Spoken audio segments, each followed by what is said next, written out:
यीशु मसीह के अजीम जलाली कुदरत वाले नाम में आप सबकी खिदमत में इस्लाम। आइए खुदावंद की आवाज को सुने और खुदावंद के कलाम को गौर से सुने और समझें, ताकि इसको समझकर हम बरकत पा सके। वो तो आप गौर से सुनते हैं, पर मेरा ये कहना कि बगौर सुने, इस बात पर एम्फेसाइज होता है, इस बात पर जोर होता है कि वाकई में जब हम कलाम मुकद्दस को सुने तो ना सिर्फ सुने बल्कि कलाम मुकद्दस हमारे समातों से टकराए, हमारे कानों से टकराए और हमारे दिल में ऐसा उतरे कि हम इससे बरकत हासिल करने वाले हों।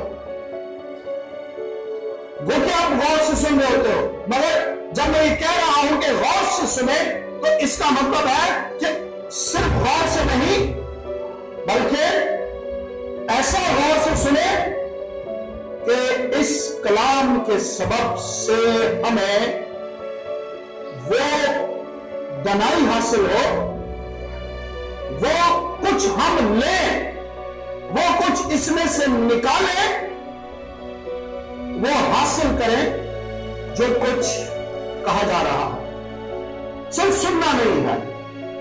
इसलिए कलाम मुकद्दस को यूं सुनना और यूं इससे सुनकर सिर्फ गुजर जाना ये ठीक नहीं होता, और सुनकर उसे अपने दिल में उतारना होता है ताकि हमें इस कलाम के सबब से बरकत मिले। और सिर्फ बरकत के लिए नहीं सुनना चाहिए जी। समझ आ रही है क्या कहा मैंने? क्या कहा?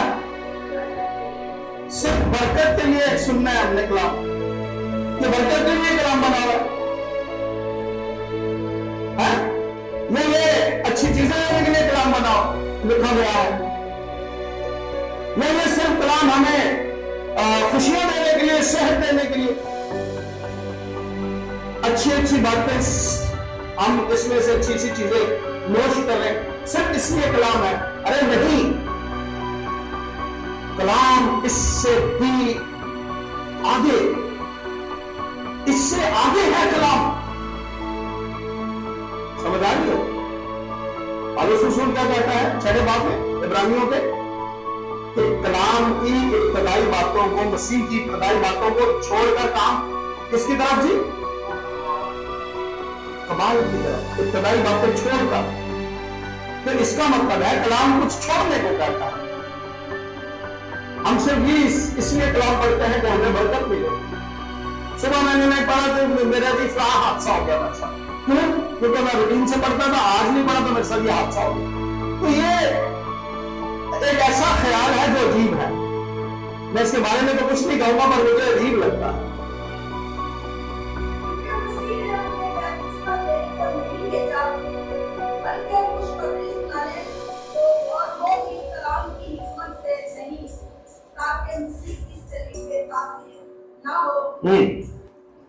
पहली बात तो मैं यहां ये बताता चला जाऊं, ये पौलुस रसूल जो कह रहे हैं ना, क्योंकि मसीह ने मुझे बपतिस्मा देने को नहीं बल्कि खुशखबरी सुनाने को भेजा है। तो एक बात याद रख लीजिए, ये मैं सिर्फ आपको जवाब दे रहा हूं, आपके पास जवाब होना चाहिए। बहुत सी डिनोमिनेशंस इस आयत को आपके सामने रखती हैं। समझ आ रही है? बहुत सी डिनोमिनेशन जो बपतिस्मा को इंपॉर्टेंस नहीं देती, अहमियत नहीं देती, जिसमें सरे फहरिस्त कौन सी है? Salvation army. ध्यान से सुन लीजिए, सल्वेशन आर्मी बपतिस्मा को इंपॉर्टेंस बल्कि बपतिस्मा देती नहीं है। और इसके बाद और हैं जो छिड़काव वाले और बच्चों वाले भी हैं। तो इसका हरगिज़ ये मतलब नहीं है, जवाब दे रहा हूं मैं आपको ताकि आपको मुनासिब जवाब दे रहा है। सिर्फ यही नहीं, और भी कई आयात हैं जिन्हें बयान किया जाता है और ये भी कहते हैं यीशु ने किसी को बपतिस्मा नहीं दिया। समझ आ रही है? तो बात सुन लीजिए ध्यान से। तो यहां पौलुस रसूल का मतलब बपतिस्मा को डिनाई करना हरगिज़, समझ आ रही है? हमारे साथ प्रॉब्लम यह है कि हम अपनी मनपसंद आयात चुनते हैं। ध्यान से सुनिए जी, अपनी सपोर्ट करने वाली आयात को चुनते हैं कि हमें कौन सी आयत सपोर्ट कर रही है, हमारे फेथ को कौन सी आयत सपोर्ट कर रही है, कौन सा जुमला, मगर इसके पीछे हकीकत को नहीं समझता।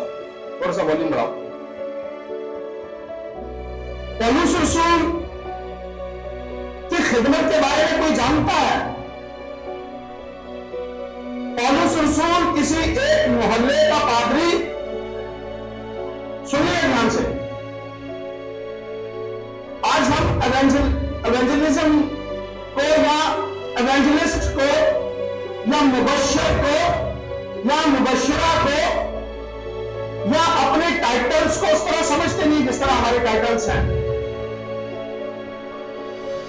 एवेंजलिस्ट का मतलब हरगिज़ ये नहीं है कि वो किसी एक चर्च के कोने में लगकर बैठ जाए। एवेंजलिस्ट का मतलब, मुबश्शिर का मतलब हरगिज़ ये नहीं है कि किसी एक नुक्कड़ में लगकर एक कोने में चर्च में लग जाए, बैठ जाए और वहां पर वो उसका मना दो, नहीं। और फिर पौलुस रसूल की खिदमत किसी एक इलाके की नहीं है, एक चर्च की नहीं है, उसमें दुनिया को एवेंजलाइज करना है। और जरूर है कि पौलुस रसूल मुनादी करता जाए और लोग तौबा करते जाए और जिनको वो मखसूस करता है वो उनको बपतिस्मा देते जाए। समझ आ रही है? इत्तिबा है। ये कोई नहीं कह सकते यीशु ने बपतिस्मा नहीं दिए, यीशु ने बपतिस्मा। अब वो फौज ज्यादा हो गए तो फिर लिखा है वो यीशु आप नहीं बल्कि उसके पब्लिक ज्यादा हो गई, बंदे ज्यादा चाहिए। तो पौलुस रसूल मुनादी करता था और हम जब उसके मिशनरी सफर पर गौर करते हैं ना, पहला मिशनरी सफर अमाल की किताब 13वें बाब से शुरू होता है, तो वो किसी एक इलाके में नहीं गया बल्कि उसने बहुत से इलाकों में खिदमत शुरू की, कलाम सुनाया, एवेंजलाइज किया लोगों को। और फिर क्या हुआ जी? लोगों ने तौबा की और उसने क्या किया? बुजुर्गों को वहां पर मखसूस किया कि इनकी निगरानी करनी है, देखभाल करनी है। और फिर इरशाद आज़म जो है उसकी क्या तरतीब है? इरशाद आज़म आयत याद है ना? कौन क्या है? बोलिए जरा। शागिर्द किससे बनाया जाता है? खुशखबरी से। पहला काम क्या है? खुशखबरी सुनाना। जवाब दे रहा हूं मैं आपको, कल को आपको जवाब ना आए तो इसका मैं जिम्मेदार नहीं हूंगा, क्योंकि ये आयत मुझे कई बार कोट की गई है, मुझे कई बार कोट की गई है। तो मैं फिर ये सारी तमसीलें देता यूसुफ पर ले आता हूं और मैं कहता हूं आप इस आयत को इरशाद आज़म कहते हैं कि नहीं कहते? आपको सच्ची बात बताऊं, वो इससे भी मुकर जाते हैं। डर लगता है, खौफ आता है ऐसे खौफनाक पादरियों से। भाई आपने नहीं देखा था कि मरकज की आखिरी 8 आयात, आखिरी बात की 8 आयात याद आया किसी को? वो मुनाजरा, वो झगड़ा याद आया किसी को? कहते है ही नहीं, ये बाइबल की नहीं है, ये पादरी सैमसन जाती पंगा, मतलब ये हमने डाली है, पेंटिकॉस्टल ने डाली है, ये है ही नहीं थी। तो इसलिए ये बातें याद कर लीजिए। और इरशाद आज़म ये है कि सब कामों को पहले जाकर क्या करो? खुशखबरी सुनाओ। और फिर शागिर्द कैसे बनता है? याद रखिएगा, जो जिससे बपतिस्मा लेता था वो उसका शागिर्द होता था। समझ आ रही है? कोई यूहन्ना के पास आया और बपतिस्मा उससे मांगे तो वो उसका शागिर्द नहीं था। जो ये पहले ट्रेंड था या पहले ये समझा जाता था, ये पहले माना जाता था जो जिसका से बपतिस्मा लेता था वो उसका क्या कहलाता था? शागिर्द कहलाता था। जो यूहन्ना से बपतिस्मा लेते थे वो यूहन्ना के शागिर्द थे।